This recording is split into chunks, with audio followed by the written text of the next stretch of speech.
ನಮಸ್ಕಾರ. ಎಸ್18 ವಾರ್ತೆಗಳಿಗೆ ಸ್ವಾಗತ. ನಾನು ಕವಿತಾ. ಮೊದಲಿಗೆ ಹೆಡ್ಲೈನ್ಸ್.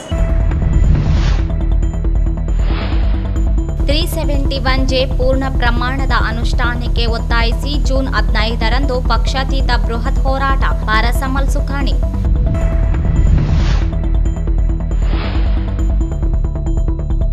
ಬಕ್ರೀದ್ ಹಬ್ಬ ಶಾಂತಿ ಸಭೆ ಸೌಹಾರ್ದಯುತ ಆಚರಣೆಗೆ ಉಮೇಶ್ ಕಾಂಬ್ಳೆ ಮನವಿ.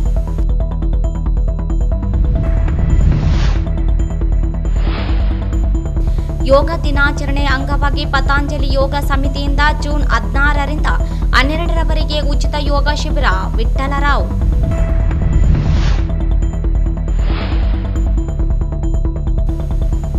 ಸರ್ಕಾರಿ ಶಾಲೆಗಳಲ್ಲಿ ಪೂರ್ವ ಪ್ರಾಥಮಿಕ ಪ್ರಾರಂಭಿಸುವುದನ್ನು ವಿರೋಧಿಸಿ ಶಾಸಕರ ಮನೆಗಳ ಮುಂದೆ ಪ್ರತಿಭಟನೆ.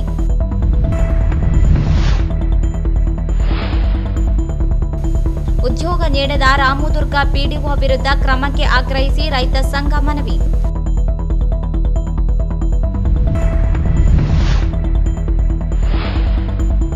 ರಿಮ್ಸ್ ಆಸ್ಪತ್ರೆಯಲ್ಲಿ 300 ಹಾಸಿಗೆ ಕಟ್ಟಡ ಕಳಪೆ. 5 ತಿಂಗಳಲ್ಲಿ ಗೋಡೆ ಬಿರುಕು. ಸೋರುತ್ತಿರುವ ಕಟ್ಟಡ ಕ್ರಮಕ್ಕೆ ರಾಮು ಆಗ್ರಹ. ವಾರ್ತೆಗಳ ವಿವರ. ಕಲ್ಯಾಣ ಕರ್ನಾಟಕ ಭಾಗದ ಹಿಂದುಳಿವಿಕೆ ಆಧಾರದ ಮೇಲೆ 371 ಕಾಯ್ದೆಯಾಗಿ ರೂಪಿಸಿ ಜಾರಿಗೊಳಿಸಿದ್ದು ಸಮರ್ಪಕ ಜಾರಿಗೊಳ್ಳದೇ ಇರುವಾಗ ಮೀಸಲಾತಿ ರದ್ದುಗೊಳಿಸುವಂತೆ ಆಗ್ರಹಿಸಿ ನಡೆಯುತ್ತಿರುವ ಹೋರಾಟ ವಿರೋಧಿಸಿ ಜೂನ್ 15ರಂದು ಬೃಹತ್ ಪ್ರತಿಭಟನೆಗೆ ನಿರ್ಧರಿಸಲಾಗಿದೆ ಎಂದು ತಾರನಾಥ ಶಿಕ್ಷಣ ಸಂಸ್ಥೆಯ ಅಧ್ಯಕ್ಷ ಪಾರಸಮಲ್ ಸುಖಾಣಿ ಅವರು ಹೇಳಿದರು. ಅವರಿಂದು ಮಾಧ್ಯಮಗೋಷ್ಠಿ ಉದ್ದೇಶಿಸಿ ಮಾತನಾಡಿ, ಶಿಕ್ಷಣ ಉದ್ಯೋಗದಲ್ಲಿ ಮೀಸಲಾತಿ ಒದಗಿಸಲು ಅನೇಕ ಹೋರಾಟಗಳು ನಡೆದು ಮಲ್ಲಿಕಾರ್ಜುನ ಖರ್ಗೆಯವರ ಪ್ರಯತ್ನ ಫಲವಾಗಿ ದೊರಕಿದೆ. ಆದರೆ ಅನೇಕ ವಿಶ್ವವಿದ್ಯಾಲಯಗಳು 8% ಮೀಸಲಾತಿ ನೀಡಲು ನಿರಾಕರಿಸಿ ನ್ಯಾಯಾಲಯದಲ್ಲಿ ತಡೆಯಾಜ್ಞೆ ತಂದಿವೆ. ಬಡ್ತಿ ಮುಂಬಡ್ತಿ ಸೇರಿದಂತೆ ಅನೇಕ ಹಂತದಲ್ಲಿ ಜಾರಿ ಸಾಧ್ಯವಾಗಿಲ್ಲ. ವೈದ್ಯಕೀಯ ಇಂಜಿನಿಯರಿಂಗ್ ಪ್ರದೇಶದಲ್ಲಿ ಈ ಭಾಗದ ವಿದ್ಯಾರ್ಥಿಗಳಿಗೆ ಅನುಕೂಲವಾಗಿದೆ ಹೊರತು ಎಲ್ಲ ಹಂತದಲ್ಲಿಯೂ ಜಾರಿ ಸಾಧ್ಯವಾಗಿಲ್ಲ. ಹಸಿರು ಪ್ರತಿಷ್ಠಾನದ ಹೆಸರಿನಲ್ಲಿ ಬೇರೆ ಜಿಲ್ಲೆಗಳು ಹೋರಾಟ ನಡೆಸುತ್ತಿವೆ. ಅದರ ಹಿಂದೆ ಅನೇಕ ಕೈಗಳ ಕೆಲಸ ಮಾಡುತ್ತಿವೆ. ರಾಜ್ಯಕ್ಕೆ ಅನ್ನ, ಚಿನ್ನ, ವಿದ್ಯುತ್ ನೀಡುವ ಜಿಲ್ಲೆಯೂ ಸೇರಿದಂತೆ ಈ ಭಾಗದ ಹೋರಾಟದ ಶಕ್ತಿ ಪ್ರದರ್ಶಿಸಬೇಕಿದೆ. ಕಾನೂನು ಸಚಿವ ಎಚ್.ಕೆ. ಪಾಟೀಲ್ ಪತ್ರ ಬರೆದಿರುವುದು ಗೊತ್ತಿದೆ. ಅವರು ಬರೆದಿಲ್ಲ ಎಂದು ಹೇಳುತ್ತಿದ್ದಾರೆ.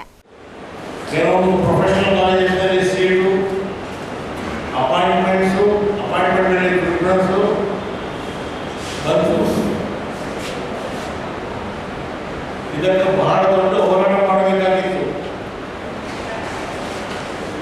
ಆದರೆ ಈಗ ನಿಸರ್ಗ ಪ್ರತಿಷ್ಠಾನ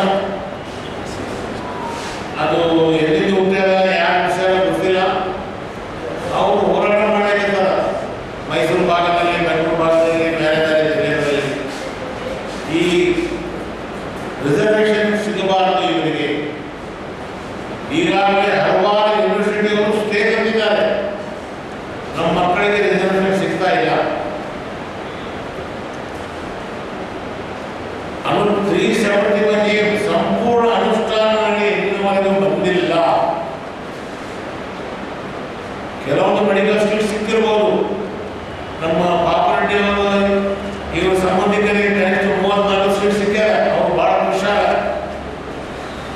ಆದರೆ ಎಲ್ಲ ನಮಗೆ ಏನು ಸಿಗಬೇಕಾಗಿತ್ತು ಅದು ಸಿಗಲಿಲ್ಲ. ಅಪಾಯಿಂಟ್ಮೆಂಟ್ನಲ್ಲಿ ಕೆಲವೊಂದು ಅಪಾಯಿಂಟ್ಮೆಂಟ್ ಸಿಕ್ಕಿರ್ಬೋದು, ಪೊಲೀಸ್ ಡಿಪಾರ್ಟ್ಮೆಂಟ್ನಲ್ಲಿ, ರೆವಿನ್ಯೂ ಡಿಪಾರ್ಟ್ಮೆಂಟ್ನಲ್ಲಿ. ಆದರೆ ಸಂಪೂರ್ಣ ಅನುಷ್ಠಾನಕ್ಕೆ ಈ ಆರ್ಟಿಕಲ್ 371 ತರಲಿಲ್ಲ. ಅದು ಸಂಪೂರ್ಣ ಅನುಷ್ಠಾನಕ್ಕೆ ತರಬೇಕು. ಏನು ಈ ಹಿಂದುಳಿದ ಪ್ರದೇಶ ಇತ್ತು ಮೊದಲು, ಈಗ ಆಸ್ಪಿರೇಷನಲ್ ಡಿಸ್ಟ್ರಿಕ್ಟ್ ರಾಯಚೂರು ಯಾದಗಿರಿ ಈ ಹೈದರಾಬಾದ್ ಕರ್ನಾಟಕ ಭಾಗದಲ್ಲಿ ನಮಗೆ ಡೆವಲಪ್ಮೆಂಟ್ ಬೇಕಾಗಿಲ್ಲ. ಬರೀ ಮೈಸೂರು ಭಾಗ, ಬೆಂಗಳೂರು ಭಾಗ, ಬೆಳಗಾವಿ. ಈ ಭಾಗದ ಮೀಸಲಾತಿಗೊಳಿಸುವ ಹುನ್ನಾರ ವಿರುದ್ಧ ಎಲ್ಲ ಶಿಕ್ಷಣ ಸಂಸ್ಥೆಗಳು, ಸಂಘ ಸಂಸ್ಥೆಗಳು, ರಾಜಕೀಯ ಪಕ್ಷಗಳು ಹಾಗೂ ಎಲ್ಲ ಜಿಲ್ಲೆ ಜನಪ್ರತಿನಿಧಿಗಳಿಗೆ ಆಹ್ವಾನಿಸಲಾಗಿದೆ. ಜೂನ್ 15ರಂದು ನಗರದ ಡಾಕ್ಟರ್ ಬಿ.ಆರ್. ಅಂಬೇಡ್ಕರ್ ವೃತ್ತದಲ್ಲಿ ಬೃಹತ್ ಪ್ರತಿಭಟನೆ ನಡೆಸಿ ಜಿಲ್ಲಾಧಿಕಾರಿಗಳಿಗೆ ಮನವಿ ಸಲ್ಲಿಸಲಾಗುತ್ತದೆ. ಮಕ್ಕಳ ಮುಂದಿನ ಭವಿಷ್ಯಕ್ಕೆ ಸಾರ್ವಜನಿಕರು ಸ್ವಯಂ ಪ್ರೇರಿತರಾಗಿ ಭಾಗವಹಿಸಿ ಬೆಂಬಲಿಸಬೇಕೆಂದರು. ನಾವು ಈ ಹೋರಾಟವನ್ನು ಮಾಡಲಿಕ್ಕೆ 15ನೇ ತಾರೀಕು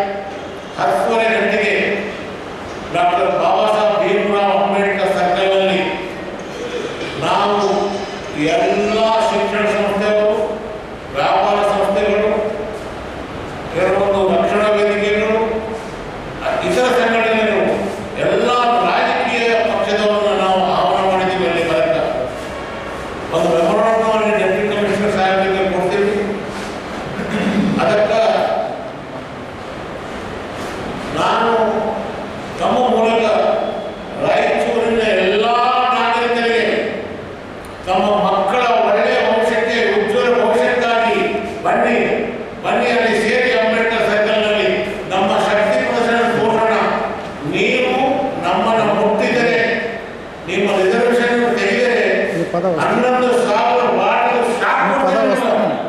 ಅದು ತಿಳ್ಕೊಳ್ಳಿ. ಮೊದಲಿಂದ ಹೈದರಾಬಾದ್ ಮೊದಲಿಂದ ರೈತರೆಲ್ಲ ನಾವೆಲ್ಲ ಜಾಗೃತರಾಗಿದ್ದೀವಿ. ನಾವು ಮಕ್ಕಳೆಲ್ಲ ನಾವು ಹೇಳಿಗಳಲ್ಲ ಅಂತ ತೋರಿಸ್ತೀವಿ. ನಮ್ಮ ಕೈ ಮುಟ್ಟಿದ್ರೆ ಅವ್ರನ್ನ ಸುಟ್ಟು ಕೊಡ್ತೀವಿ. ನಾವು ಎಚ್ಚರಿಕೆಯಾಗಿ ಅವರು ಅವರಿಗೆ ಎಚ್ಚರಿಕೆ ಕಟ್ಟಿ ಕೊಡಲು ನಾವು 15ನೇ ತಾರೀಕು ಒಂದು ಬೃಹತ್ ಪ್ರತಿಭಟನೆ ಕರೆದಿದ್ದೀವಿ. ಆ ಪ್ರತಿಭಟನೆಯಲ್ಲಿ ಎಲ್ಲರೂ ಭಾಗವಹಿಸ್ತಾರ.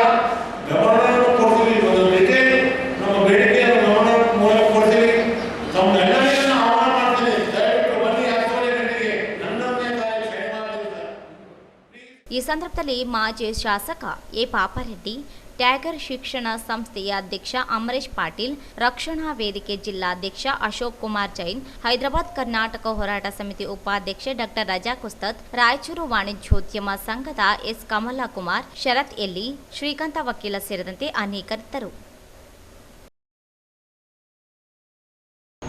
ನಗರ ಶಾಂತಿ ಪ್ರದೇಶವಾಗಿದ್ದು ಯಾವುದೇ ರೀತಿಯ ಅಹಿತಕರ ಘಟನೆಗಳಿಗೆ ಆಸ್ಪದ ನೀಡದೆ ಬಕ್ರೀದ್ ಹಬ್ಬವನ್ನು ಶಾಂತಿ ಮತ್ತು ಸೌಹಾರ್ದತೆಯಿಂದ ಆಚರಿಸಬೇಕು ಎಂದು ಸರ್ದಾರ್ ಬಜಾರ್ ಠಾಣೆಯ ಸಿಪಿಐ ಉಮೇಶ್ ಕಾಂಬ್ಳೆ ಅವರು ಹೇಳಿದರು.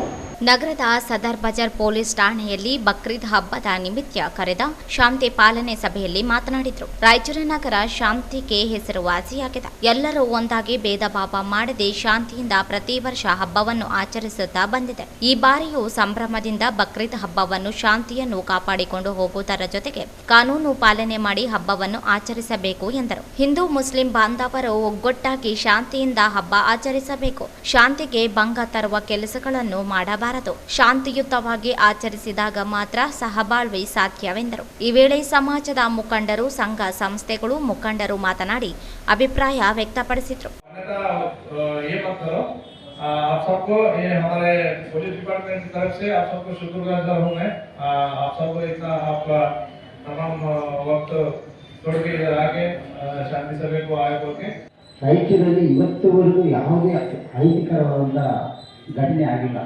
ಎಲ್ಲ ಧರ್ಮದವರು, ಹಿಂದೂ ಮುಸ್ಲಿಂ ಕ್ರೈಸ್ತರು ಭಾವೈಕ್ಯತೆಯಿಂದ ಕೂಡಿ ಇವತ್ತು ಎಲ್ಲ ಹಬ್ಬಗಳನ್ನು ಮಾಡ್ತಾ ಇದ್ದಾರೆ. ಇದು ಭಾಳ ರಾಯಚೂರಲ್ಲಿ ಒಂದು ಇತಿಹಾಸ ಅನ್ಬೋದು. ಇದು ಇವತ್ತು ಎಲ್ಲರೂ ಬಂದಿದ್ದಾರೆ. ಆದರೂ ಕೂಡ ಯಾವುದೇ ಭೇದ ಭಾವ ಇಲ್ಲ ಇಲ್ಲಿ ರಾಯಚೂರಿನಲ್ಲಿ. ಆಮೇಲೆ ನಮ್ಮ ನಗರಸಭೆ ಆಗಿರ್ಬೋದು, ಎಲೆಕ್ಟ್ರಿಸಿಟಿ ಆಗಿರ್ಬೋದು, ಈ ಎಲ್ಲರೂ ಒಳ್ಳೆಯ ರೀತಿಯಿಂದ ಒಂದು ಹಬ್ಬದ ಒಂದು ಆಚರಣೆಯಲ್ಲಿ हमारे दिल की बात तो तुम्हारे सामने आना, हमारे मकसद के लिए आपको बुलाए हैं, वो मकसद को आपके सामने आना. ಸಭೆಯಲ್ಲಿ ಭಾಗವಹಿಸಿದ ನಾಜಿರ್ ಪಂಜಾಬಿ, ಕಾಜಾ ಅಸ್ಲಾಂ ಮಧ್ಯೆ ಅನಗತ್ಯ ವಿಷಯಗಳ ಕುರಿತು ವಾಗ್ವಾದ ನಡೆಯಿತು. ಕಾಂಬ್ಳೆ ಮಧ್ಯೆ ಪ್ರವೇಶಿಸಿ ಸರಿಪಡಿಸಿದರು. ಮೊಹಮ್ಮದ್ ರಸೂಲ್ ಸಾಬ್, ವಾಕ್ಫಾ ಮಾಜಿ ಅಧ್ಯಕ್ಷ ಮುಕ್ತಿಯಾರ, ಕಾಜಾ ಅಸ್ಲಾಂ, ಎನ್ ಮಹಾವೀರ ಫಾರೂಕ್, ಶಫೀಮುಲ್ಲಾ, ಶ್ರೀನಿವಾಸ್ ಪತಂಗೆ, ಪರಶುರಾಮ ಸೇರಿದಂತೆ ವಿವಿಧ ಸಂಘಟನೆಗಳ ಪ್ರಮುಖರು, ಸಾರ್ವಜನಿಕರು ಭಾಗಿಯಾದರು. ಈ ಸಂದರ್ಭದಲ್ಲಿ ಸಿಪಿಐ ನಾಗರಾಜ ಮೇಕ, ಪಿಎಸ್ಐ ಚಂದಪ್ಪ, ಪಿಎಸ್ಐ ಅಮಿತ, ವಾಕ್ಫ್ ಮಂಡಳಿ ಅಧ್ಯಕ್ಷ ಮೊಹಮ್ಮದ್ ಫರೀದ್, ಮೊಹಮ್ಮದ್ ಇರ್ಫಾನ್, ನಗರಾಭಿವೃದ್ಧಿ ಯೋಜನಾಧಿಕಾರಿ ಜಗದೀಶ್, ನಗರಸಭೆ ಬಾಬಾ ಖಾನ್, ಮುಸ್ತಫ್ ಖಾನ್, ಮಹಮ್ಮದ್ ಖಾನ್ ಸೇರಿದಂತೆ ಅನೇಕರು ಇದ್ದರು. ಪತಂಜಲಿ ಯೋಗ ಸಮಿತಿಯಿಂದ ಜೂನ್ 21ರಂದು ಆಯೋಜಿಸಲಾಗಿರುವ ಅಂತಾರಾಷ್ಟ್ರೀಯ ಯೋಗ ದಿನಾಚರಣೆ ಅಂಗವಾಗಿ ಜೂನ್ 16ರಿಂದ 21ರವರೆಗೆ ನಗರದ ಎಲ್ಬಿಡಿ ಕಾಲೇಜಿನ ಆವರಣದಲ್ಲಿ ಉಚಿತ ಯೋಗ ಪ್ರಾಣಾಯಾಮ ಶಿಬಿರ ಆಯೋಜಿಸಲಾಗಿದೆ ಎಂದು ಜಿಲ್ಲಾ ಪ್ರಭಾರಿ ವಿಠೋಬರಾವ್ ಅವರು ಹೇಳಿದರು. ಅವರಿಂದು ಮಾಧ್ಯಮಗೋಷ್ಠಿ ಉದ್ದೇಶಿಸಿ ಮಾತನಾಡಿ, ಯೋಗದಿಂದ ಆರೋಗ್ಯದಲ್ಲಿ ಮಹತ್ತರ ಬದಲಾವಣೆಗೆ ಸಾಧ್ಯತೆ ಇದೆ. ವೃದ್ಧರಿಗೆ ಮಾತ್ರ ಯೋಗ ಎನ್ನುವ ಮನೋಭಾವ ಯುವಕ ಯುವತಿಯರಲ್ಲಿದೆ.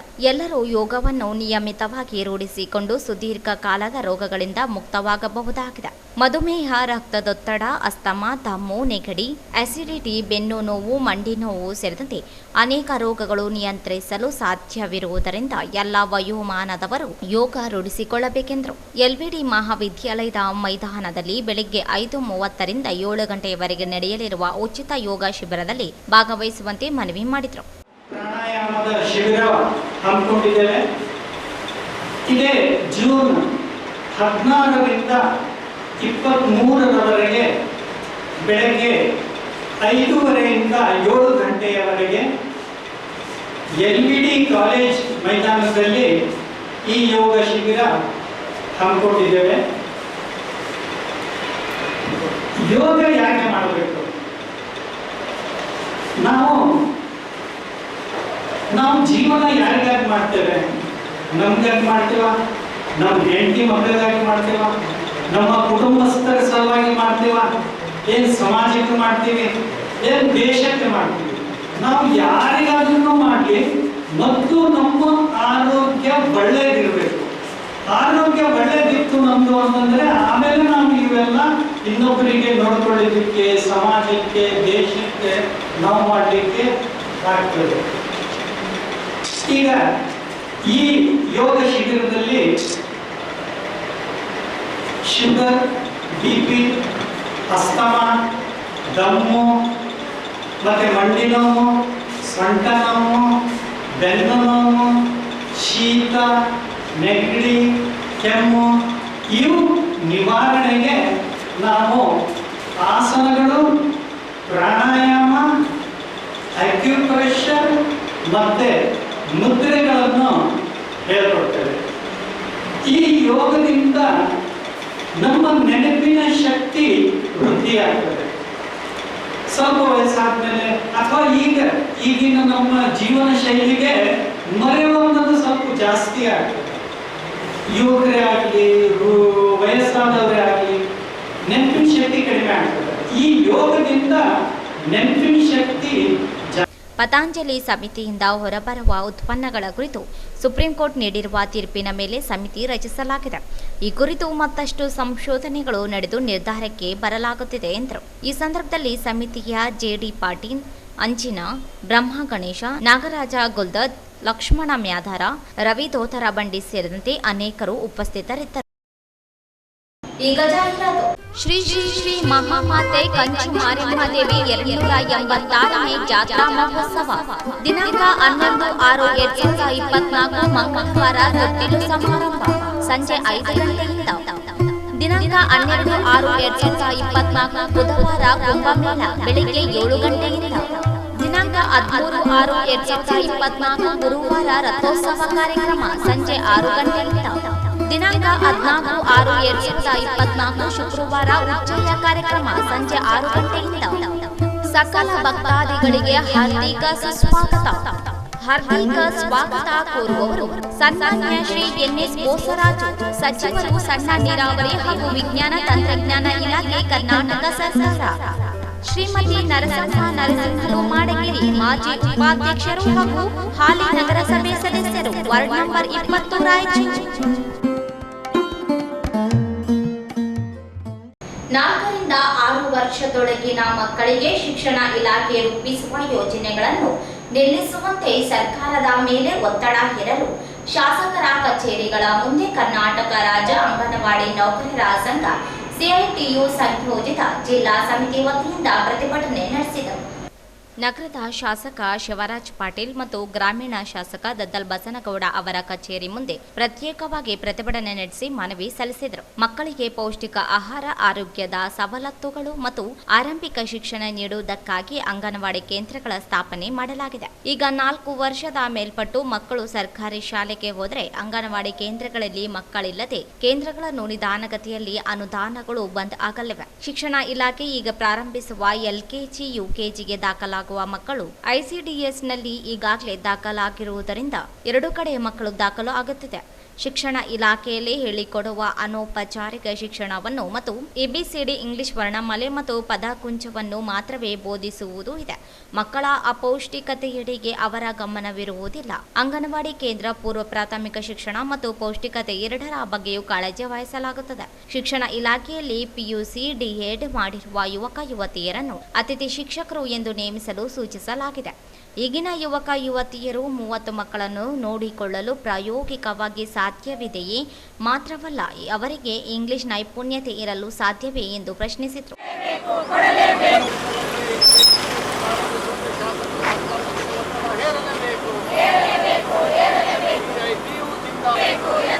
ಕಲ್ಯಾಣ ಕರ್ನಾಟಕ ಭಾಗದಲ್ಲಿ ನಡೆಯುತ್ತಿರುವ ಅಂಗನವಾಡಿ ನೌಕರರ ಹೋರಾಟಕ್ಕೆ ಜಯವಾಗಲಿ. ಸರ್ಕಾರಿ ಶಾಲೆಗಳಲ್ಲಿ LKG ಅಂಗನವಾಡಿ ಕೇಂದ್ರಗಳನ್ನು ಒಕ್ಕಲೆಬ್ಬಿಸುತ್ತಿರುವ ರಾಜ್ಯ ಸರ್ಕಾರದ ನೀತಿಗೆ ಧಿಕ್ಕಾರ. ಅಂಗನವಾಡಿ ನೌಕರರಿಗೆ ಮಾನ್ಯ ಶಾಸಕರು ಬೆಂಬಲ ಕೊಡಲೇಬೇಕು. ಅಂಗನವಾಡಿ ಬೇಡಿಕೆಗಳಿಗೆ ಮಾನ್ಯ ಸರ್ಕಾರದ ನೀತಿಗೆ ಧಿಕ್ಕಾರ. ಅಂಗನವಾಡಿ ಕೇಂದ್ರಗಳಲ್ಲಿ ಜಯವಾಗಲಿ. ಅಂಗನವಾಡಿ ಕಾರ್ಯಕರ್ತರು 40 PUC, BA ಮತ್ತು MA ಪದವಿಗಳನ್ನು ಹೊಂದಿದ್ದಾರೆ ಮತ್ತು ತಾಯಿ ಮನಸ್ಸಿನ ಅನುಭವವಿದೆ. ಅವರು ಮಕ್ಕಳೊಂದಿಗೆ ಒಡನಾಟ ಮಾಡುವುದನ್ನು ಹೊಸದಾಗಿ ಬರೋರಿಗೂ ಬದ್ಧತೆಯಲ್ಲಿ ವ್ಯತ್ಯಾಸವಿದೆಯಲ್ಲವೇ? ಶಿಕ್ಷಣ ಇಲಾಖೆ ಈಗಾಗಲೇ 36,000 ಶಿಕ್ಷಕರಿಲ್ಲ. ಶಾಲಾ ಕಟ್ಟಡಗಳಿಲ್ಲದ ಪರಿಸ್ಥಿತಿಗಳಿವೆ. ಸರ್ಕಾರ ಈಗಾಗಲೇ ಆರ್ಥಿಕ ಮುಗ್ಗಟ್ಟಿನಲ್ಲಿರುವಾಗ ನಕಲು ಯೋಜನೆಗಳಿಂದ ಬರುವ ಮೂಲ ಯೋಜನೆಗೆ ಧಕ್ಕೆಯಾಗುತ್ತಿದೆ. 11/6/2024 ಶಿಕ್ಷಣ ಇಲಾಖೆಯಿಂದ ಆದೇಶ ಆಗಿದ್ದು, KKRDBಯಲ್ಲಿ ಹಣವಿದೆ, ಅದನ್ನು ಉಪಯೋಗಿಸಬಹುದು. ಈ ಹಣ ನಿರಂತರವಾಗಿ ಇರುವ ಖಾತ್ರಿ ಇಲ್ಲ. ಈಗಿರುವ ಹಣವನ್ನು 1,008 ಅಂಗನವಾಡಿಗಳನ್ನು ಹೊಸದಾಗಿ ಪ್ರಾರಂಭಿಸಿ ಹಣವಿಲ್ಲದೆ ಇದ್ದಾಗ ನಿರ್ವಹಣೆ ಹೇಗೆ ಸಾಧ್ಯವೆಂದು ಆಕ್ರೋಶ ವ್ಯಕ್ತಪಡಿಸಿದರು. ಅಂಗನವಾಡಿ ಕೇಂದ್ರಗಳಿಗೆ ಬರುವ 3 ರಿಂದ 6 ವರ್ಷದ ಮಕ್ಕಳಲ್ಲಿ 4 ರಿಂದ 6 ವರ್ಷದ ಮಕ್ಕಳು ಶಿಕ್ಷಣ ಇಲಾಖೆಗೆ ಬಂದರೆ ಅಂಗನವಾಡಿ ಕೇಂದ್ರಕ್ಕೆ ಬರುವ ಮಕ್ಕಳು ಯಾರು? ಆಗ ಅಂಗನವಾಡಿ ಕೇಂದ್ರಗಳು ಮುಚ್ಚಿ ಹೋಗುತ್ತವೆ. KKRDB ಅಡಿ ಹೊಸದಾಗಿ ಪ್ರಾರಂಭವಾಗುವ LKGಯನ್ನು ಪ್ರಾರಂಭಿಸುವ ಆದೇಶವನ್ನು ನಿಲ್ಲಿಸಬೇಕು. 1,008 ಅಂಗನವಾಡಿ ಕೇಂದ್ರಗಳನ್ನು ಗುರುತಿಸಿ ಅಲ್ಲಿಯೇ ತರಗತಿಗಳನ್ನು ಪ್ರಾರಂಭಿಸಲು ಕ್ರಮ ಕೈಗೊಳ್ಳಬೇಕು. ಈಗಾಗಲೇ ಶಿಕ್ಷಣ ಇಲಾಖೆಯಲ್ಲಿರುವ LKG, UKG ಮತ್ತು KPS ಶಾಲೆಗಳಲ್ಲಿ ಮಕ್ಕಳ ಒಟ್ಟು ಸ್ಥಿತಿಯ ಬಗ್ಗೆ ಅಧ್ಯಯನ ಮಾಡಬೇಕು. ICDS ಅಡಿಯಲ್ಲಿರುವ ಮಕ್ಕಳ ಸ್ಥಿತಿಗತಿಯ ಬಗ್ಗೆ ಅಧ್ಯಯನ ಮಾಡಬೇಕು. ಅಧ್ಯಯನ ಮಾಡಲು ಮಕ್ಕಳ ತಜ್ಞರು, ಮಕ್ಕಳ ವೈದ್ಯರು ಮತ್ತು ಪೂರ್ವ ಪ್ರಾಥಮಿಕ ಶಿಕ್ಷಣಕ್ಕೆ ಸಂಬಂಧಿಸಿದ ತಜ್ಞರು ಹಾಗೂ ಸಂಘದ ಪ್ರತಿನಿಧಿಗಳು ಮತ್ತು 2 ಇಲಾಖೆಯ ಪ್ರಮುಖರನ್ನೊಳಗೊಂಡು ಸಮಿತಿಯನ್ನು ರಚಿಸಿ ಕಾಲಮಿತಿಯೊಳಗೆ ವರದಿ ಮಾಡಲು ಸೂಚಿಸಬೇಕು ಎಂದು ಒತ್ತಾಯಿಸಿದರು.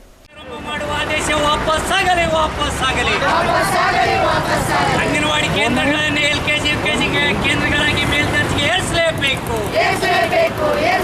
40 ವರ್ಷಗಳಿಂದ ದುಡಿಯುವ ನೌಕರರನ್ನು ಬೀದಿಗೆ ತಳ್ಳಲು ಮುಂದಾಗಿರುವ ರಾಜ್ಯ ಸರ್ಕಾರಕ್ಕೆ ವಾಪಸ್ ಆಗಲಿ.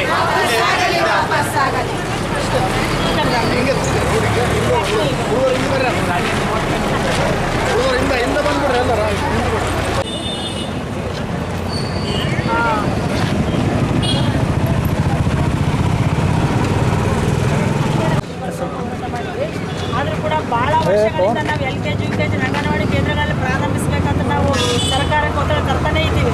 ಮತ್ತು ಅದನ್ನು ಬಿಟ್ಟು ಈಗ ಹೈದರಾಬಾದ್, ಕರ್ನಾಟಕನ ನಾವು ಈ ಕಡೆ ಇರ್ತಕ್ಕಂಥ ಜಿಲ್ಲೆಗಳಿಗೆ ನಮಗೆ ತರಬೇತಿ ಕೊಟ್ಟು ಶಾಲಾ ಪೂರ್ವ ಶಿಕ್ಷಣ, ಪೂರ್ವ ಪ್ರಾಥಮಿಕ ಶಾಲೆಗಳು ಪ್ರಾರಂಭಿಸಬೇಕಂತ ತರಬೇತಿಗಳು ಕೊಟ್ಟು 5ನೇ ಹಂತ ತನಕ ತರಬೇತಿ ಕೊಟ್ಟಿದ್ದಾರೆ. ನಾವು LKG, UKG ಮಾಡಿ ಅರ್ಹರಿದ್ದೀವಿ. ಆದರೂ ಕೂಡ ಇವತ್ತು ಸರ್ಕಾರ ಶಾಲೆಯಲ್ಲಿ LKG, UKG ಪ್ರಾರಂಭಿಸಬೇಕಂತ ಇವತ್ತು ಸರ್ಕಾರ ಆದೇಶ ಮಾಡಿದೆ. ಅದನ್ನು ನಾವು ವಿರೋಧಿಸಿ ಇವತ್ತು ಶಾಸಕರು ನಮ್ಮ ಪರವಾಗಿ ಮಾತಾಡಬೇಕು. ನಮ್ಮ ಅಂಗನವಾಡಿ ಕೇಂದ್ರಗಳಲ್ಲಿ LKG, UKG ಪ್ರಾರಂಭಿಸಬೇಕಂತ ನಾವು ಒತ್ತಾಯ ಮಾಡಿ ನಾವು ಇವಾಗ ಶಾಸಕರು ನಮ್ಮ ಪರವಾಗಿ ಮಾತಾಡಬೇಕಂತ ಮನೆ ಕೊಟ್ಟು ಇದ್ದೀವಿ. ಈ ಶಾಸಕರು ಬಂದಾಗ ನೀವು ಫಿಕ್ಸ್ ಹೇಳಬೇಕು.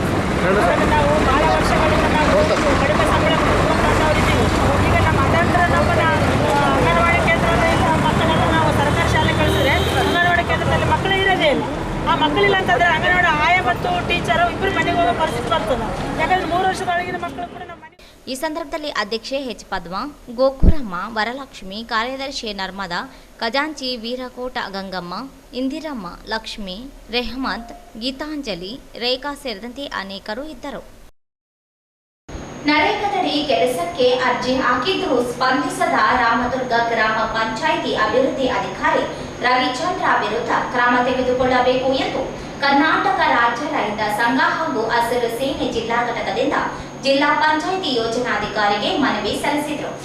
ದೇವದುರ್ಗ ತಾಲೂಕಿನ ರಾಮದುರ್ಗ ಗ್ರಾಮ ಪಂಚಾಯಿತಿ ಅಭಿವೃದ್ಧಿ ಅಧಿಕಾರಿ ರವಿಚಂದ್ರ ಇವರು ನಿತ್ಯ ಗ್ರಾಮ ಪಂಚಾಯಿತಿಗೆ ಗೈರಾಗುತ್ತಿದ್ದಾರೆ. ಉದ್ಯೋಗ ಖಾತ್ರಿ ಯೋಜನೆಯಡಿಯಲ್ಲಿ ಕೆಲಸ ಮಾಡಲು ಇಚ್ಛಿಸುವ ಕಾರ್ಮಿಕರಿಗೆ ಕೆಲಸ ನೀಡದೆ ಬೇಜವಾಬ್ದಾರಿತನದಿಂದ ವರ್ತಿಸುತ್ತಿದ್ದಾರೆ ಎಂದು ದೂರಿದರು. ಕಾರ್ಮಿಕರು ದಿನ ಗ್ರಾಮ ಪಂಚಾಯಿತಿಗೆ ಬಂದು ಕೆಲಸ ನೀಡಬೇಕೆಂದು ಕೇಳಿ ಅರ್ಜಿ ನೀಡಿದರೆ ಅದಕ್ಕೆ ಸ್ಪಂದಿಸದೆ ನಿರ್ಲಕ್ಷ್ಯ ವಹಿಸುವುದರ ಜೊತೆಗೆ 100 ಮಾನವ ದಿನಗಳು ಇದ್ದರೂ ಮುಗಿದಿವೆ ಎಂದು ಸುಳ್ಳು ಹೇಳಿ ಫಾರಂ ನಂಬರ್ 6ಕ್ಕೆ ಸಹಿ ಮಾಡದೆ ಹೋಗುತ್ತಾರೆ ಎಂದು ಆರೋಪಿಸಿದರು. ಕೆಲವು ಅರ್ಜಿಗಳಿಗೆ ಸಹಿ ಮಾಡಿದರೂ ಸಹ ನಿರ್ದಿಷ್ಟ ಅವಧಿಯೊಳಗೆ ಕೆಲಸ ನೀಡುತ್ತಿಲ್ಲ. ಪಂಚಾಯಿತಿಯಲ್ಲಿ ಕಂಪ್ಯೂಟರ್ ಆಪರೇಟರ್ ಅನ್ನು ನಿಯಮಾನುಸಾರವಾಗಿ ಅರ್ಹತೆಯುಳ್ಳವರನ್ನು ತೆಗೆದುಕೊಳ್ಳದೆ ಅಧಿಕಾರದಲ್ಲಿದ್ದ ಗ್ರಾಮ ಪಂಚಾಯಿತಿ ಅಧ್ಯಕ್ಷರು ಮತ್ತು ಸದಸ್ಯರು ಕೂಡಿ ತಮ್ಮ ಅನುಕೂಲಕ್ಕೆ ಕೆಲಸ ಮಾಡುವವರನ್ನು ಅರ್ಹರಾಗಿಲ್ಲದವರನ್ನು ತೆಗೆದುಕೊಂಡು ಕೆಲಸವನ್ನು ಮಾಡಿಸಿಕೊಳ್ಳುತ್ತಿದ್ದಾರೆ. ಸಕಾಲದಲ್ಲಿ ಗ್ರಾಮ ಪಂಚಾಯತ್ನಲ್ಲಿ ಅಭಿವೃದ್ಧಿಯಲ್ಲಿ ಹಿನ್ನಡೆಯಾಗುತ್ತಿದೆ. ಆದ್ದರಿಂದ ನಿಯಮಾನುಸಾರ ಅರ್ಹತೆಯುಳ್ಳ ಕಂಪ್ಯೂಟರ್ ಆಪರೇಟರ್ ಅನ್ನು ತೆಗೆದುಕೊಳ್ಳಬೇಕು ಮತ್ತು ಪ್ರಸ್ತುತ ಕೆಲಸ ಮಾಡುತ್ತಿರುವ ಕಂಪ್ಯೂಟರ್ ಆಪರೇಟರ್ ಅವರನ್ನು ತೆಗೆದುಹಾಕಬೇಕು. ಸರ್ಕಾರದ ನಿಯಮಾನುಸಾರ ಅರ್ಜಿಯನ್ನು ಕರೆದು ಅರ್ಹತೆಯುಳ್ಳವರನ್ನು ನೇಮಕ ಮಾಡಿಕೊಳ್ಳಬೇಕೆಂದು ಒತ್ತಾಯಿಸಿದರು. ಕರ್ನಾಟಕ ರಾಜ್ಯ ರೈತ ಸಂಘಕ್ಕೆ, ಕರ್ನಾಟಕ ರಾಜ್ಯ ರೈತ ಸಂಘಕ್ಕೆ, ಅಧ್ಯಕ್ಷರು ವಾಸಿಮೇಡ್ ಅವರಿಗೆ ಏನೇ ಬರಲಿ, ಏನೇ ಬರಲಿ, ಜೈ ಜಿ. ರಾಮದುರ್ಗ ಇವರ ವಿರುದ್ಧ ಕ್ರಮ ತೆಗೆದುಕೊಳ್ಳುವ ಬಗ್ಗೆ ಮಾನ್ಯರೇ, ಈ ಮೇಲ್ಕಾಣಿಸಿದ ವಿಷಯಕ್ಕೆ ಸಂಬಂಧಿಸಿದಂತೆ ದೇವದುರ್ಗ ತಾಲೂಕಿನ ರಾಮದುರ್ಗ ಗ್ರಾಮ ಪಂಚಾಯಿತಿ ಅಭಿವೃದ್ಧಿ ಅಧಿಕಾರಿ ಆಗಿರ್ತಕ್ಕಂಥ ರವಿಚಂದ್ರ ಇವರು ದಿನಾಲು ಪಂಚಾಯಿತಿಗೆ ಹಾಜರಾಗದೆ ಮಹಾತ್ಮ ಗಾಂಧಿ ರಾಷ್ಟ್ರೀಯ ಉದ್ಯೋಗ ಖಾತ್ರಿ ಯೋಜನೆ ಅಡಿಯಲ್ಲಿ ಕೆಲಸ ಮಾಡಲು ಇಚ್ಛಿಸುವ ಕಾರ್ಮಿಕರಿಗೆ ಕೆಲಸ ನೀಡದೆ ಬೇಜವಾಬ್ದಾರಿತನದಿಂದ ವರ್ತಿಸುತ್ತಿದ್ದಾರೆ. ಕಾರ್ಮಿಕರು ದಿನಾಲು ಪಂಚಾಯಿತಿಗೆ ಬಂದು ಕೆಲಸ ನೀಡಬೇಕೆಂದು ಕೇಳಿ ಅರ್ಜಿ ನೀಡಿದರೆ ಅದಕ್ಕೆ ಸ್ಪಂದಿಸದೆ 100 ಮಾನವ ದಿನಗಳಿದ್ದರೂ ಮುಗಿದಿವೆ ಎಂದು ಸುಳ್ಳು ಹೇಳಿ ಫಾರಂ ನಂಬರ್ 6ಕ್ಕೆ ಸಹಿ ಮಾಡದೆ ಹೋಗುತ್ತಾರೆ. ಕೆಲವು ಅರ್ಜಿಗಳಿಗೆ ಸಹಿ ಮಾಡಿದರೂ ಸಹ ನಿರ್ದಿಷ್ಟ ಅವಧಿಯೊಳಗೆ ಕೆಲಸ ಕೊಡುತ್ತಿಲ್ಲ. ಪಂಚಾಯಿತಿಯಲ್ಲಿ ಕಂಪ್ಯೂಟರ್ ಆಪರೇಟರ್ನ್ನು ನಿಯಮಾನುಸಾರ ಅರ್ಹತೆಯುಳ್ಳವರನ್ನು ತೆಗೆದುಕೊಳ್ಳದೆ ಅಧಿಕಾರದಲ್ಲಿದ್ದ ಗ್ರಾಮ ಪಂಚಾಯಿತಿಯ ಅಧ್ಯಕ್ಷರು ಮತ್ತು ಸದಸ್ಯರು ಕೂಡಿ ಪಂಚಾಯಿತಿ ವ್ಯಾಪ್ತಿಯಲ್ಲಿ ಗ್ರಾಮಗಳಲ್ಲಿ ಸುಸಜ್ಜಿತವಾದ ರಸ್ತೆ, ಗ್ರಾಮ ನೈರ್ಮಲ್ಯವಿಲ್ಲದೆ ಶುದ್ಧವಾದ ಕುಡಿಯುವ ನೀರು ಸಿಗದೆ ಕಾಯಿಲೆಯಿಂದ ನೆರಳಾಡುವಂತಾಗಿದೆ. ಈ ವಿಷಯದ ಬಗ್ಗೆ ಪಂಚಾಯಿತಿ ಅಭಿವೃದ್ಧಿ ಅಧಿಕಾರಿಯವರನ್ನು ಕೇಳಿದಾಗಿ ನಿಮ್ಮ ಗ್ರಾಮ ಪಂಚಾಯಿತಿ ಸದಸ್ಯರನ್ನು ಕೇಳಿಕೊಳ್ಳಿ, ಅವರೇ ಮಾಡಿಕೊಡುತ್ತಾರೆ ಎಂದು ಹಾರಿಕೆಯ ಉತ್ತರವನ್ನು ಕೊಡುತ್ತಿದ್ದಾರೆ. ಅವರ ವಿರುದ್ಧ ಕ್ರಮ ವಹಿಸಬೇಕೆಂದು ಆಗ್ರಹಿಸಿದರು. ಈ ಸಂದರ್ಭದಲ್ಲಿ ಕಲ್ಯಾಣ ಕರ್ನಾಟಕ ರೈತ ಸಂಘದ ಅಧ್ಯಕ್ಷ ರಂಗನಾಥ, ಜಿಲ್ಲಾಧ್ಯಕ್ಷ ನರಸಿಂಹ ನಾಯಕ್, ಈರಣ್ಣ, ಮಸ್ತಾನ ನಾಯಕ್, ಸಂಗಮೇಶ್ ನಾಯಕ್, ದೇವರಾಜ, ಸರಸ್ವತಿ, ಮಲ್ಲನಗೌಡ, ವಡ್ಡೇಪಲ್ಲಿ, ಜಗ್ಲಿಂಪೀರ್ ಸೇರಿದಂತೆ ಅನೇಕರಿದ್ದರು. ನಗರದ ಸರ್ಕಾರಿ ವೈದ್ಯಕೀಯ ಕಾಲೇಜಿನಲ್ಲಿ 32 ಕೋಟಿ ರೂಪಾಯಿ ವೆಚ್ಚದಲ್ಲಿ ನಿರ್ಮಿಸಲಾಗಿರುವ 300 ಹಾಸಿಗೆ ಆಸ್ಪತ್ರೆಗೆ ಕಟ್ಟಡ ಉದ್ಘಾಟನೆಯಾಗಿ 4 ತಿಂಗಳು ಕಳೆಯುವಷ್ಟರಲ್ಲಿಯೇ ಸೋರುತ್ತಿದ್ದು ಗೋಡೆಗಳು ಬಿರುಕು ಬಿಟ್ಟು ನಿಂತಿದೆ. ಕೂಡಲೇ ಗುತ್ತಿಗೆದಾರರು ಹಾಗೂ ತಾಂತ್ರಿಕ ಅಧಿಕಾರಿಗಳ ಕ್ರಮ ಕೈಗೊಳ್ಳಬೇಕೆಂದು ಸ್ವಾಭಿಮಾನಿ ಕರ್ನಾಟಕ ರಕ್ಷಣಾ ವೇದಿಕೆ ವಿಭಾಗೀಯ ಅಧ್ಯಕ್ಷ ರಾಮು ಅವರು ಆಗ್ರಹಿಸಿದರು. ಅವರಿಂದು ಮಾಧ್ಯಮಗೋಷ್ಠಿ ಉದ್ದೇಶಿಸಿ ಮಾತನಾಡಿ, ಕಾಮಗಾರಿಯನ್ನು ಪಂಪನಗೌಡ ಎಂಬ ಗುತ್ತಿಗೆದಾರರು ನಿರ್ವಹಿಸಿದ್ದಾರೆ. ಆರೋಗ್ಯ ಮತ್ತು ಕುಟುಂಬ ಕಲ್ಯಾಣ ಇಲಾಖೆ ಇಂಜಿನಿಯರಿಂಗ್ ಉಪವಿಭಾಗದ ಮೇಲುಸ್ತುವಾರಿಯಲ್ಲಿ ಕಾಮಗಾರಿ ಪೂರ್ಣಗೊಂಡಿದೆ. ಗುಣಮಟ್ಟದ ಕಾಮಗಾರಿ ನಿರ್ವಹಿಸದೇ ಇರುವುದರಿಂದ ಗೋಡೆಗಳು ಬಿರುಕು ಬಿಟ್ಟು ನಿಂತಿವೆ. ಬಡ ಜನರೇ ಹೆಚ್ಚು ಆಸ್ಪತ್ರೆಯಲ್ಲಿ ಚಿಕಿತ್ಸೆ ಪಡೆಯುತ್ತಿರುವುದರಿಂದ ಕಟ್ಟಡದಿಂದ ಅಪಾಯವಾದರೆ ಯಾರು ಹೊಣೆ ಎಂದು ಪ್ರಶ್ನಿಸಿದರು. 32 ಕೋಟಿ ವೆಚ್ಚವಾಗಿದ್ದರೂ ಕಟ್ಟಡ ಮೇಲೆ ನೀರು ನಿಲ್ಲುತ್ತಿದೆ. ಗೋಡೆಗಳು ಬಿರುಕು ಬಿಟ್ಟಿದ್ದರಿಂದ ಆಸ್ಪತ್ರೆಗಳು ರೋಗಿಗಳಿಗೆ ಕಟ್ಟಡ ಬಳಕೆಯಾದರೆ ಜೀವಭಯ ಆವರಿಸಿದಂತಾಗಿದೆ. 3ನೇ ತಂಡದಿಂದ ಗುಣಮಟ್ಟ ಪರೀಕ್ಷೆ ನಡೆಸಲಾಗಿದೆ ಎಂದು ಅಧಿಕಾರಿಗಳು ಹೇಳುತ್ತಿದ್ದಾರೆ. ಆದರೆ ಥರ್ಡ್ ಪಾರ್ಟಿ ಪರೀಕ್ಷೆ ನಡೆಸಿಲ್ಲ. ದೊಡ್ಡ ಮಟ್ಟದ ಅಕ್ರಮ ನಡೆದಿರುವ ಶಂಕೆ ಇದ್ದು ಕೂಡಲೇ ತನಿಖೆಗೆ ವಹಿಸಿ ತಪ್ಪಿತಸ್ಥರ ವಿರುದ್ಧ ಕ್ರಿಮಿನಲ್ ಕೇಸ್ ದಾಖಲಿಸಬೇಕು, ಇಲ್ಲದೆ ಹೋದಲ್ಲಿ ತೀವ್ರ ಸ್ವರೂಪದ ಹೋರಾಟ ನಡೆಸುವುದಾಗಿ ಎಚ್ಚರಿಸಿದರು. ನಾವು ಸ್ವಂತ ಮನೆ ಅದೇ ಆಗಲ್ಲ, 10-15 ಅದು ನಾವು ಕಟ್ಟಿದ್ದೇ ಲೀಕ್ ಆಗಲ್ಲ ಜಲ್ದಿ. ಅಂಥದ್ದು ಇದರಲ್ಲಿ ಐಸೋದಾಗಿರಲಿ, ಬಟ್ ಎಮರ್ಜೆನ್ಸಿ ಬೆಡ್ಗಳಲ್ಲಿ ಎಲ್ಲ ಕಡೆ ಲೀಕೇಜ್ ಇದೆ. ಛತ್ ಲೀಕೇಜ್ ಇದೆ ಮತ್ತು ಗಾಡಿಗಳು ಅಲ್ಲೇ ಬಿರುಕು ಬಿಟ್ಟಿದೆ. ಛತ್ತುಗಳು ಬಿರುಕು ಬಿಟ್ಟಿದೆ. ಯಾಕಂದರೆ ಅದರಲ್ಲಿ ಈಗ ಈ ಥರ ಬಿರುಕು ಬಿಟ್ಟಿದ್ವಿ ಗೊತ್ತಾಗ ನೋಡು. ಇಲ್ಲಿ ನೀರೆಲ್ಲ ಈ ಥರ ಛತ್ತಿನ ಮೇಲೆ ನಿಂತಿರ್ತಕ್ಕಂಥ ಇವರೆಲ್ಲ ಒಪ್ಪಂದಗಳು ಅಂತೇಳಿ ಮತ್ತು AW ಇಂಜಿನಿಯರ್ ಅವರೆಲ್ಲ ಇದು ಮಾಡಿದ್ದಾರೆ. ಅದರ ವೆಚ್ಚದಲ್ಲಿ ಕೂಡ ಯಾಕಂದ್ರೆ ಇವಾಗೇ ಈ ಥರ ಆಯ್ತಲ್ಲ, ಮುಂದಿನ ದಿನಗಳಲ್ಲಿ ಅದು ಕುಸಿದು ಕೂಡ ಥರ ಆಗೋ ಚಾನ್ಸಸ್ ಭಾಳ ಇದೆ.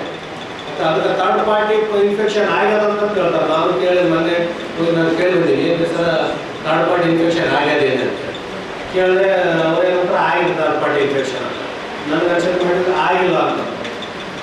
ಇದಾಗಿ ಅದು ಸರಿ ಆಗಬೇಕು ಥರ್ಡ್ ಪಾರ್ಟಿ ಇನ್ಫೆಕ್ಷನ್, ಬಟ್ ಆಗಿಲ್ಲ. ಬಟ್ ಹಂಗಾಗಿ ಅದರಲ್ಲಿಂದಲೇ ಸ್ವಲ್ಪ ಸಂಪೂರ್ಣವಾಗಿ ಈ ಥರ ನೀರಿನಿಂದ ಛತ್ರೆ ಕೂಡ ಹಂಗಾಗಿ ಕೂಡ ಜಾಸ್ತಿ ನೀರು ನಿಂತದ್ರಿಂದ ಎಲ್ಲ ಲೀಕೇಜ್ ಆಗಿ ಗಾಡಿಗಳು ಕ್ಲಾಸ್ ಬೀಳೋದು ಮಸಾಲಾಗಿ ಭಾಳಷ್ಟು ಇದು ಪ್ರಾಬ್ಲಮ್ ಉಂಟಾಗ್ತವೆ ಅಂತೇಳಿ ಇವೆಲ್ಲ ನಾನೇ ಡೈರೆಕ್ಟಾಗಿ ಫೋಟೋಸ್ ತೆಕ್ಕೊಂಡು ವಿಡಿಯೋಗಳು ತೆಕ್ಕೊಂಡು ಮೊನ್ನೆ ಮಾಧ್ಯಮದಲ್ಲಿ ತಮ್ಮವರಿಗೆ ಹೇಳಿ ಸ್ವಲ್ಪ ಯಾರು ನೋಡಿದ್ರು ಬರೀ ಸರ್ ನೈಟ್ ಆಗೋದ್ರಿಂದ ಸ್ವಲ್ಪ ನೈಟ್ ಆಯಿತು ಲೇಟ್ ಆಗಿಬಿಟ್ಟು ಮಳೆ ಜಾಸ್ತಿ ಬರೋಣ ಅವರು ಸ್ವಲ್ಪ ಬರೋಣ ಏನಂದ್ರೆ ಇಲ್ಲಪ್ಪ ನೀವು ವಿಡಿಯೋ ತೆಕ್ಕೊಂಬಲ್ಲಿ ಆಮೇಲೆ ಅದು ನೋಡಿದ್ರೆ ಈ ಸಂದರ್ಭದಲ್ಲಿ ಸಂಘಟನೆ ಜಿಲ್ಲಾಧ್ಯಕ್ಷ ಕೆ ಬಸವರಾಜ, ಶಿವು, ಸುರೇಶ್, ಪ್ರಕಾಶ್, ಸುರೇಶ ಸೇರಿದಂತೆ ಅನೇಕರು ಉಪಸ್ಥಿತರಿದ್ದರು. ಕೊನೆಯಲ್ಲಿ ಮತ್ತೊಮ್ಮೆ ಹೆಡ್ಲೈನ್ಸ್. 371 ಪೂರ್ಣ ಪ್ರಮಾಣದ ಅನುಷ್ಠಾನಕ್ಕೆ ಒತ್ತಾಯಿಸಿ ಜೂನ್ 15ರಂದು ಪಕ್ಷಾತೀತ ಬೃಹತ್ ಹೋರಾಟ. ಪಾರಸಮಲ್ ಸುಖಾಣಿ.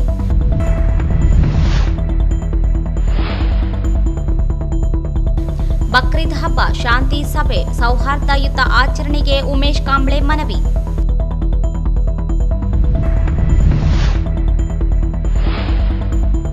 ಯೋಗ ದಿನಾಚರಣೆ ಅಂಗವಾಗಿ ಪತಂಜಲಿ ಯೋಗ ಸಮಿತಿಯಿಂದ ಜೂನ್ 16ರಿಂದ 12ರವರೆಗೆ ಉಚಿತ ಯೋಗ ಶಿಬಿರ. ವಿಠ್ಠಲರಾವ್.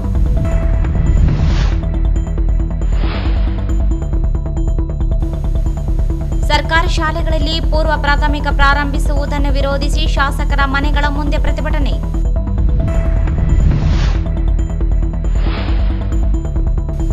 ಉದ್ಯೋಗ ನೀಡದ ರಾಮದುರ್ಗ ಪಿಡಿಒ ವಿರುದ್ಧ ಕ್ರಮಕ್ಕೆ ಆಗ್ರಹಿಸಿ ರೈತ ಸಂಘ ಮನವಿ.